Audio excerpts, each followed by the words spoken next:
നമുക്ക് ശരിയാക്കാടോ.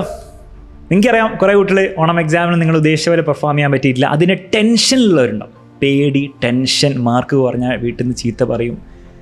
മക്കളെ, നിങ്ങൾ മനസ്സിലാക്കേണ്ടത്, യെസ്, ഓണം എക്സാമിന് ഒരുപക്ഷെ നിങ്ങൾ ഉദ്ദേശിച്ച പോലെ ആയിരിക്കില്ല. നിങ്ങൾക്ക് കുറവ് മാർക്കായിരിക്കും. മാത്സ് ഒക്കെ ചിലപ്പോൾ നിങ്ങളെ ഭയങ്കര ബുദ്ധിമുട്ടിച്ചിട്ടുണ്ടാവും. പക്ഷേ നിങ്ങൾ മനസ്സിലാക്കേണ്ടത്, നിങ്ങൾ ഒരിക്കലും ടെൻഷൻ അടിക്കേണ്ട ആവശ്യമില്ല. അന്ന് അങ്ങനെ പറയാൻ കാരണം, എടോ ഞങ്ങളൊക്കെ ഇല്ലേ, നിങ്ങൾക്കറിയില്ലേ, എല്ലാ വർഷവും എത്രയോ കുട്ടികൾ നമ്മുടെ എക്സാമിനറിൽ പഠിക്കുന്നതാണ്. ആ കുട്ടികളൊക്കെ പലരും, നിങ്ങൾ മനസ്സിലാക്കേണ്ടത് എന്താണ്, ആദ്യമായിട്ടൊന്നല്ല ഈ ഓണ പരീക്ഷയിൽ ഇങ്ങനെ മാർക്ക് കുറഞ്ഞിട്ട് വരുന്നു. ഇതൊക്കെ എല്ലാ വർഷവും സംഭവിക്കുന്നതാണ്.